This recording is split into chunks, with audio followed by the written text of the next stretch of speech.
Welcome to Module 9 on two-step equations. Right now, pause the video, find your writing utensil and a piece of paper. Remember, a spiral-bound notebook is perfect for what you'll need for this course. If you need help getting a notebook, let your teacher know today. Note-taking will be important so that you have access to what you're learning without having to rewatch all the videos. Plus, you can use your notes on the quizzes. Today, we're going to be learning about two-step equations. We're going to start by learning how to eliminate fractions.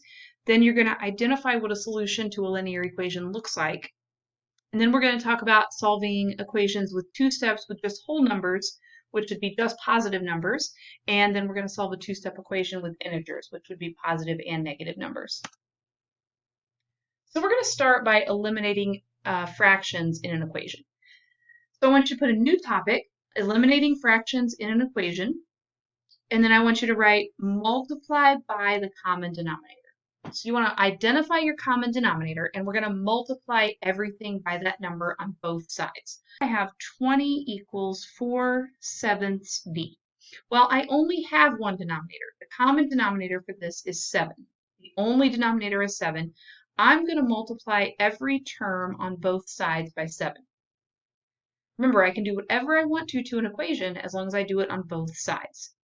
7 times 20 becomes 140.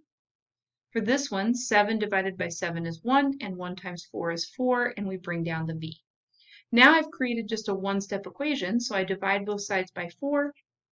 We'll see if 140 is divisible by 4. 140 divided by 4 becomes 35, and we're done. You pause the video and try this one on your own. Remember, the first thing you're looking for is your common denominator, and I'll give you a hint. There's only one denominator on this problem. You should have identified your common denominator as 3. So we're going to multiply both terms by 3 on each side. Here, 3 divided by 3 becomes 1, and 1 times 8 becomes 8y. On the other side, there isn't anything to cancel because there is no fraction, so we're just multiplying 3 times 48, which becomes 144. Now we're going to divide both sides. 144 divided by 8 becomes 18. Nice job. All right, new topic. So you want to write identifying solutions to an equation in your notebook and underline it. And then you don't have to write this whole sentence, but to determine whether a number is a solution to an equation, you should write substitute for the variable, simplify, and if the sides are equal, then it is a solution. So what they're essentially giving us is an equation, -60 equals -4 times u plus 7. Remember when we learned how to substitute and solve with functions? That's what we're doing here, except they're giving us the solution. So they're telling us that they think y is 3. Excuse me, or u is 3. So I'm going to replace u with 3, and I'm going to follow my order of operations and see if the two sides are equal. 3 plus 7 is 10. 10 times -4 is -40. These do not equal, so I would say no for that one. And I will continue this process for the other 3 numbers. So each time I'm checking to see if it's equal to -60, and each time I'm replacing u with whatever the number is. So this becomes -60 equals -4, -2 plus 7 is 5, -4 times 5 is -20, so no, these are not equal, so I would say no again. For the next one, -60 equals -4 times 8 plus 7. So this is -60 equals -30. That's wrong. I'm sorry. I should have added first. -4 times 15. And -4 times 15 is -60. These two are equal, so we would say yes for that one. And for the last one, -60 equals -4 times 0 plus 7. Be careful, not just everything just becomes 0 because you see a 0. 0 plus 7 is 7. And -4 times 7 is -28. Those are not equal, so we would say no for that one. You pause the video. It's a new equation. You're replacing u in this. There are no parentheses this time, so you're going to multiply first, then subtract. You pause the video, try that for each one of these, and then we'll check it together. All right, the first thing you should have done is replace u with 5.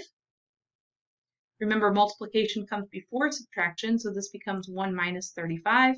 1 minus 35 is -34. Those are not equal, so we would say no for that one. Now I'm going to try -7. That's 1 minus 7 times -7. 50 equals, remember we're going to multiply first. -7 times -7 is positive 49. And 1 plus 49 is 50. So we should have said yes for that one. So 50 equals 1 minus 7 times -1 is the next one you should have tried. That becomes 1, and then -7 times -1 is positive 8. If you put -8 there, you're saying that -7 times -1 is oops, sorry. I moved one step ahead of myself. That should be a 7. If I do -7 times -1 and put a minus there, that's saying that should be -7, which it isn't. And 50 does not equal 8, so we would say no for that one. One more to try. 1 minus 7 times 9. So 50 equals 1 minus 7 times 9 is 63. And that becomes -62, and those are not equal, so we would say no for that one. But what we really want to get to is solving a two-step equation today. So I want you to put a new topic, solving a two-step equation, and I definitely want to write down these two steps. First, we want to combine like terms on opposite sides, and let's add ourselves a note here that we want to do that using inverse operations. Being added, we want to subtract. If it's being multiplied, we want to divide. Then we're going to multiply or divide to isolate the variable. So let's go through that and see what we're talking about here. We've got two sides to every equation, and I want to check and see if there are any like terms on opposite sides, and there are. 22 and -14 are both like terms because they're both constants. Neither of them have a variable. Well, it doesn't make any sense to move the 22 over with the v because I'm trying to get the v alone, so I'm going to add 14 to each side. -14 and +14 cancel out, and so that becomes 36 is equal to 3v. And then we want to multiply or divide to isolate the variable. That's 3 times v, so the opposite of multiply is divide, and so 12 equals v. If you're the kind of person that it bothers that the v is on the other side, you can switch this around, but you cannot write this as 14 minus 3v. That's incorrect. The 3 needs to be positive, and the 14 needs to be negative. And then we would solve this in the exact same way. We would add 14 to each side, so 3v equals 36. We would divide both sides by 3, and so v equals 12. You pause the video and try this one on your own using the same steps. Welcome back. You should have drawn your line down from each side. You should have seen that we had like terms on opposite sides. The 12 and the 57 are both constants, so we're going to subtract 12 from each side because the opposite of add is subtract. We bring down the 5y, bring down the equal sign. The 12 and the -12 cancel out. 57 minus 12 becomes 45. And then we're going to multiply or divide to isolate the variable, divide both sides by 5, so y equals 9 there. Same topic, so no need to make a new heading. Sometimes you're going to find that you have a negative variable. If you'll remember that that means that there's a -1 in front of that variable, this becomes much easier. Again, if you don't like the order, you can switch this around, so it's -1w plus 211 equals 1. And then we're going to follow our steps. We've got like terms that are constants on opposite sides, so I'm going to subtract 211 from each side. That brings down the -1w, the 211 and the -211 cancel out. 1 minus 211 is -210. Divide everything by -1, the negative ones cancel here, and you're left with positive 210. You pause the video and try this one on your own. Welcome back. You should have started by subtracting 246 from each side to get the constants together. That leaves you with -y equals 113 minus 246, and I get -133. We're going to remember that a -y is the same thing as a -1y, and so at the end I can divide everything by -1, and so y equals positive 133.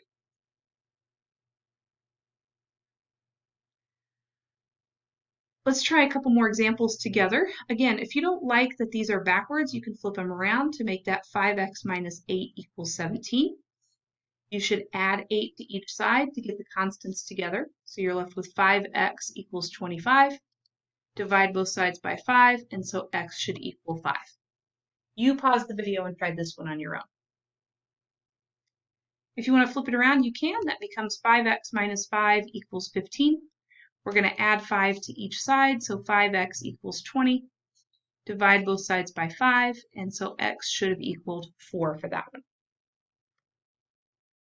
Now, what if we have some division within our equation? The steps don't change all that much just because it looks a little bit weird. There's still two sides. You still have constants that you want to get together on the same side, so we're going to subtract 11 from each side. The 11s cancel out, and you're left with 13.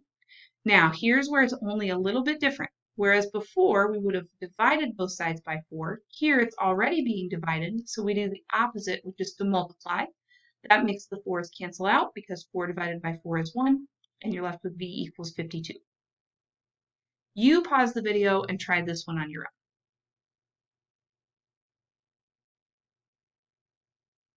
Welcome back. You should have started by remembering that if you want to flip this around, you can. You put the y over 2 plus 17 on the other side and put the 41 on the right. You should get your constants together on each side by subtracting 17 from each side. 41 minus 17 gives us 24. And then we don't divide by 2. It's already being divided by 2. The opposite of divide is to multiply. The 2's cancel out, and you get y equals 48. And you're done. This video will be available on Haiku if you need to rewatch, and will be available for each skill in Module 9 in ALEKS. You now need to complete your Module 9 practice problems by selecting Continue My Path. And if you're behind and haven't done Modules 1 through 8, it's going to ask you to do those practice problems first. So you should get caught up, try to get caught up to Module 9 today. If you need help while you're in ALEKS, don't forget to click your explanation button, and you can click Y for more information. And then after you've continued your path and you've completed Module 9, then you're going to go to your assessments and click Quiz 9. Have a great day.